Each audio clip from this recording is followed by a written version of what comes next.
Homemade fish fertilizer is a fantastic organic option for providing your plants with the nutrients they need to thrive.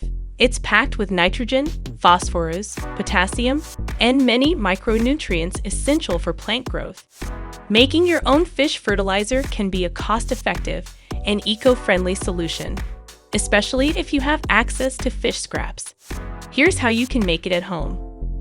What you'll need: fish scraps, bones, skin, heads, or whole small fish, molasses or sugar, Epsom salt, water, a blender or a large bucket or container, cheesecloth or a fine mesh strainer, airtight container for storage. Instructions. Step 1. Gather your materials. Start by collecting fish scraps. You can obtain these from your kitchen if you prepare fish regularly, or you might get them from a local fish market, where they're often discarded. Step 2. Blend or chop. For small batches, you can use a blender. Cut the fish scraps into smaller pieces if they're large. Blend the fish scraps with a bit of water until you get a slurry. If you're making a larger batch, chop the fish scraps into small pieces instead of blending. Step 3. Mix with molasses.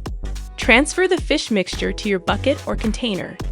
Add molasses or sugar at a ratio of about 1 cup per gallon of fish mixture.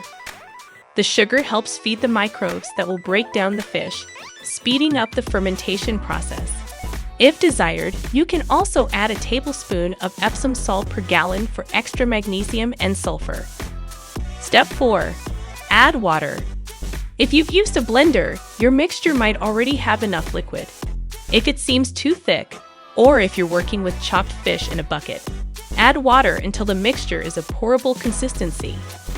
A general guideline is to have a ratio of 1 part fish to 2 parts water. Enjoying the video? Leave a like and subscribe. It really helps the channel out. Step 5. Ferment. Cover the container but allow for air exchange. A cloth tied with a rubber band works well. Store the container in a cool, dark place. Let the mixture ferment for about 2 to 3 weeks. Stir it every few days to aerate, which helps the fermentation process. Step 6. Strain the mixture. Once fermented, strain the liquid through cheesecloth or a fine mesh strainer to remove solids. The liquid is your fish fertilizer. Step 7. Store properly.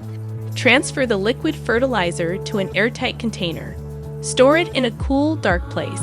It can be potent, so consider diluting it with water, about 1 part fertilizer to 10 parts water, before applying it to your plants. Usage tips. Apply the diluted fish fertilizer to the soil around your plants every 4 to 6 weeks during the growing season. It's best used on outdoor plants because of the strong odor. You can add the remaining solid waste to your compost pile if you have one. Safety precautions. Wear gloves when handling the fertilizer, especially if you have sensitive skin. The mixture will have a strong odor, so consider wearing a mask if you're sensitive to smells. Homemade fish fertilizer is an excellent way to nourish your garden naturally. It's a bit of work, but the benefits to your plants and the environment make it a worthwhile endeavor. Happy gardening!